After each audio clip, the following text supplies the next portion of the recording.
Last time on the Vintage Collector. So we've been looking into optimizing DOS memory either manually with onboard tools or using third-party memory managers. But rumor has it there wasn't actually a 640k memory barrier in DOS. So let's check out how to bump up DOS to 960k of conventional memory. It's obsolete technology no one uses today, but I'll bring it back to life. I'm the Vintage Collector and these are my stories.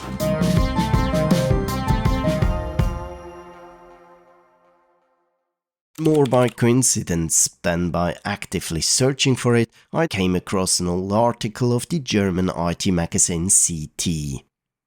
In their issue 1188, they had an article about a utility called JENSEITS. Now, that's funny, as JENSEITS in German means both beyond, but also the hereafter.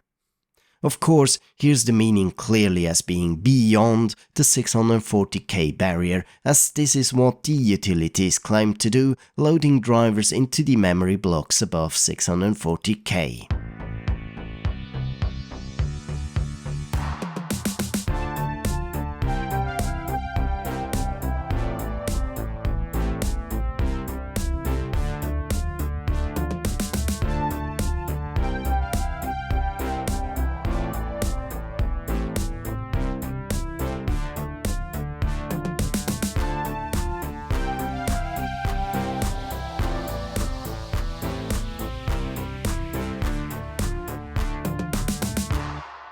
For this, it needs the help of another utility called RAM size, which is used to tell DOS to use the memory blocks above 640k. It does this by reorganizing the memory control blocks and repointing them to usable memory regions.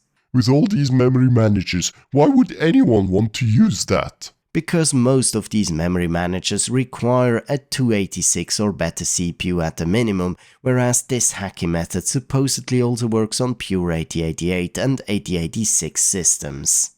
As typical for the time, these tools were not yet distributed on floppy disk, but came in pure form of a source code listing. Needless to say, it was quite adventurous to extract the code from the PDF scans in order to reconstruct workable files. Naturally, many characters would be mixed up or misinterpreted, so I had to redo not only all the formatting but also apply corrections to make it successfully compile. While the JENSEITS and RAM size utilities were written in Pascal and supposed to be compiled using Turbo Pascal 4, the additional sysmap utility was written in C. I had to go through quite some iterations to find all the inconsistencies and fix them along the way.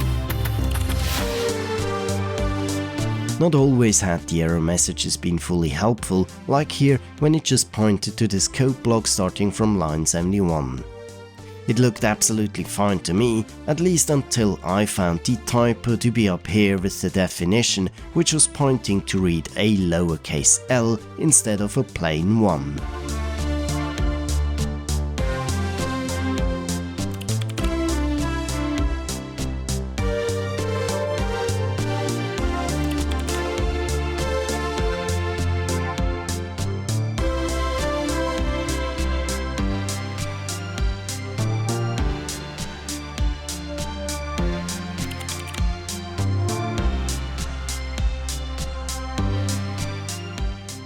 Eventually, I was able to compile everything and started my trials.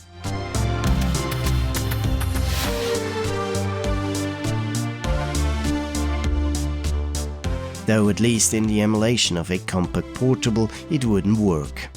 The sysmap utility would report the memory segments, especially the ones one should not touch.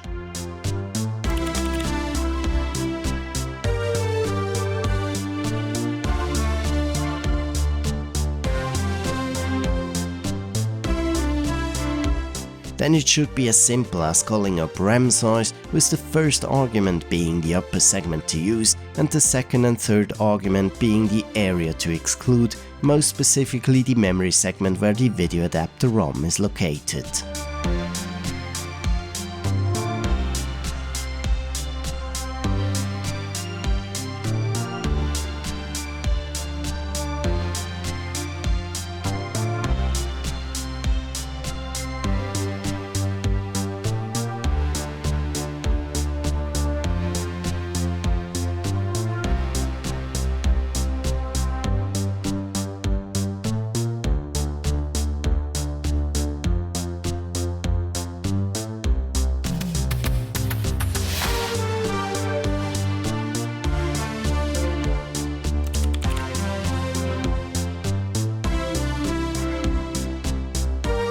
By definition, it should then reboot, making the extra memory segments available to DOS for use.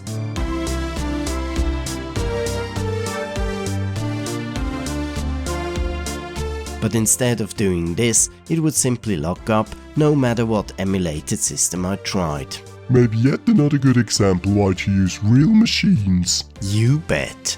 Though using a real compact portable 386, which as well doesn't report RAM above 640K, would at least reset but then lock up. No surprise. I was then checking through my other 8086 and 8088 systems, but none had a full megabyte of RAM installed. At least this Sharp PC7000, which I had acquired just a few weeks prior, had 768K installed. But to my surprise, it would already report 720K memory available to DOS by default. So the DOS was patched here already by the vendor. Nah, that's a common misconception, coming from the belief DOS itself was limited to 640K, but that's not true. DOS can handle more than 640K without any problems. It all depends on the BIOS, actually. Let's check at IBM specifications to see how this works. On most computer systems, the memory area between 640K and 704K is unallocated. Only at B.0 hex, where the monochrome adapter is located, comes the first barrier of unallocatable memory. Now, if the vendor decided to provide this unused memory region to the user, he would change the BIOS to report the real memory size of, let's say, 704K at memory address 0:413 hex instead of the usual 640K. And that's actually what happens here already from the get-go, allowing DOS to use actually more than 640K of conventional memory. Besides the Sharp PC7000, there were a few other systems that provided you more than 640K of conventional memory by default. And this is fully in line with Tim Patterson saying he didn't design DOS with memory limits in place, but those came, by all intents and purposes, by IBM and the actual BIOS implementation. Nevertheless, what CONFRAM tries to achieve by simply overriding the memory reported by the BIOS with a new value and then performing a warm reboot is close but not the same. It works as most systems would not revert the reported memory size upon a warm reset, allowing a tool like CONFRAM to post-process that value and apply some in-memory patches to DOS. But I obviously failed at making this work, if only as an experiment.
So once I got it working to the point that I could both decrease the DOS conventional memory as well as reverting it to the system default, I wanted to see it fly with more than 640K. So here again a graphical depiction how it works using a flow diagram for CONFRAM. When running without any arguments, it would just read the current memory size from the BIOS memory address 0:413 hex, print it and terminate. As we have seen before, it took one argument to define the maximum memory size. As soon as we have at least one argument given, this is considered as the desired memory size. CONFRAM takes it and compares it against the BIOS memory address 0:413 hex. Is it not equal, it will set the new value to the same memory address and perform a warm reboot. Now it's important that CONFRAM is invoked a second time with the same arguments, because at this point it should be recognizing the memory size reported by the BIOS being equal to our desired memory state. Then, depending on whether we provided 2 additional arguments to CONFRAM for memory segments to be excluded, it would clear the memory segments, patch the memory control blocks of DOS and exit. With that being said, it's best to run CONFRAM with the desired arguments right away from upto.exec.bat. Checking back at the memory map reported by sysmap, I'm shown those areas being marked as RAM. However, even as the CT article acknowledges, the detection may not always be 100% accurate, that's why I'm using Quartodec's manifest utility for a comparison. And this one actually tells me the memory segment A000 is taken by the EGA graphics. So in order to not cause any issues with the video adapters, I'll be setting the upper segment address to be E000 hex, so to include the entire 896K of memory. But I'll also be excluding the segments A000 to C800. Thus I'm adapting my upto.exec.bat to read as follows.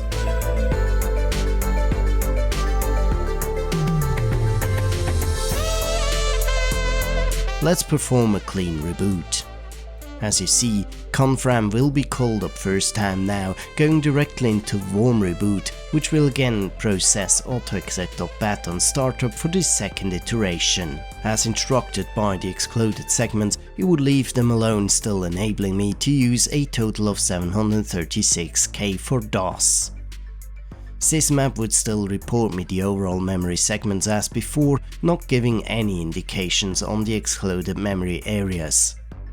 And what about the manifest utility? It too reports the entire 896K of conventional memory now. We'll have a look at where to see the excluded areas in a moment. First, I want to mention that you would notice right away if the exclusions wouldn't work. Let's say if you forgot to exclude the memory segments taken by the graphics adapters, even a simple utility like manifest would crash the machine right away as soon as it tries to access the video adapter. And again, to emphasize here, this is not upper memory blocks in the usual understanding, as they would be provided by an upper memory manager like EMM386. This is conventional memory that uses just some small tricks to make it available to DOS. Remember the Sharp PC7000 shown earlier on. Conventional memory, that it is, without having any memory manager loaded. Still, one challenge remains, as many DOS applications simply expected to be loaded into conventional memory, and that being not any larger than 640K, period. So how to put that extra conventional memory greater than 640K to some use?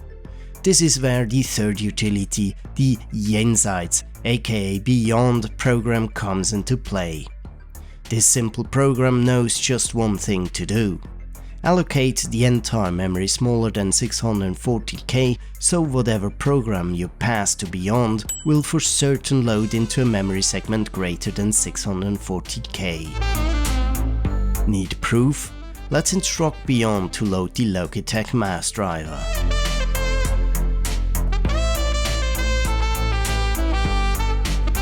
And see how the mouse driver was loaded into the C800 memory segment. And coming back as well to the excluded segments. These hide here beneath the A000 description. Pretty neat, huh? Then I wondered if I could push it even further.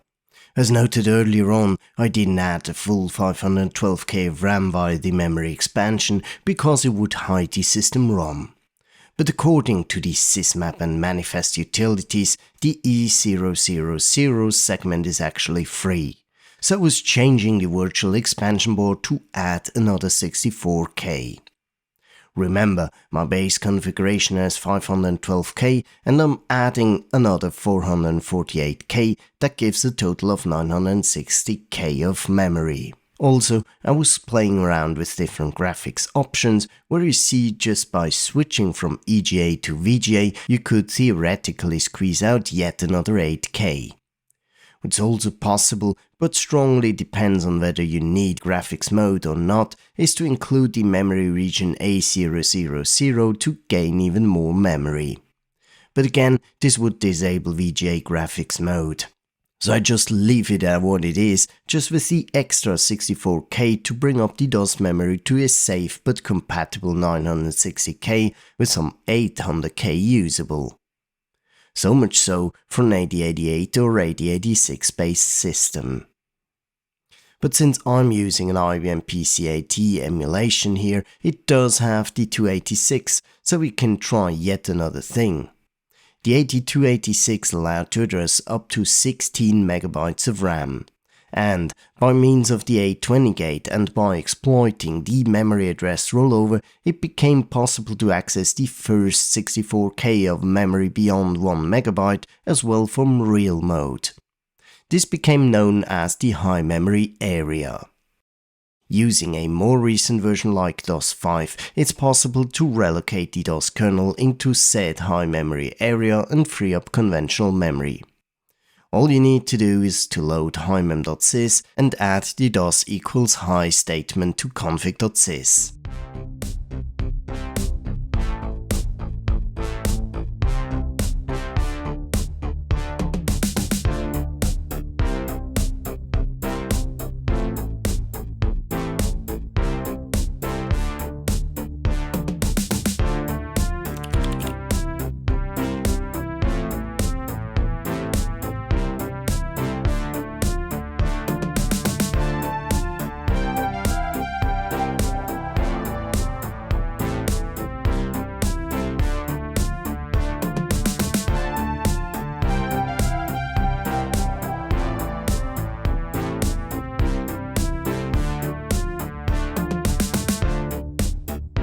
Now, you can't use EMM386 to provide UMBs, as this only works on a 386 or later CPU.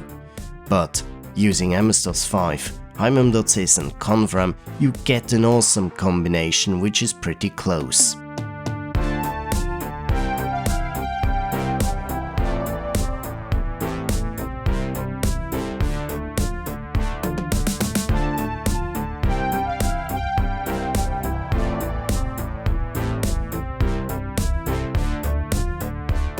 You still can't use device higher load high from config.sys and autoexec.bat as there is no UMBs. But at least, using the Beyond program, you can load TSRs into the region beyond 640K.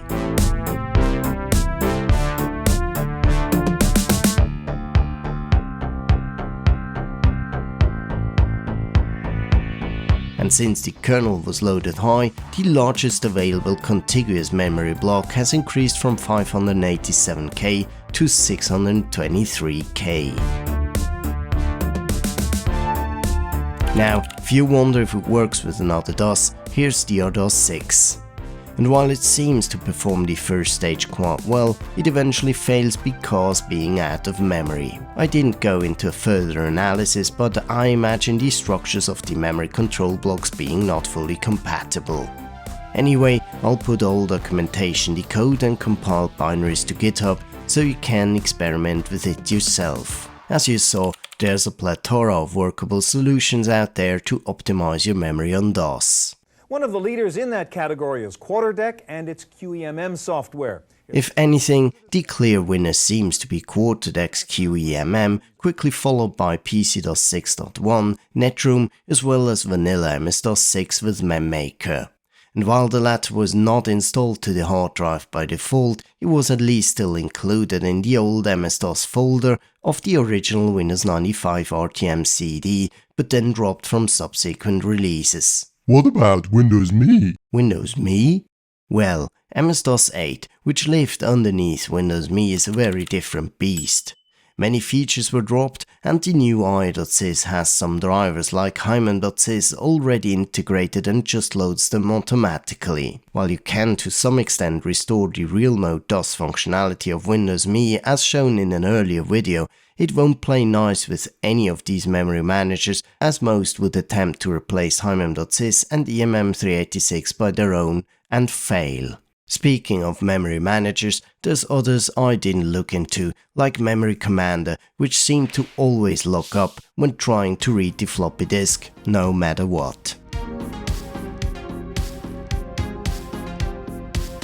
And I also deliberately skipped UMPCI, a minimalistic upper memory blocks provider that can replace EMM386 but works only on some PCI-based systems.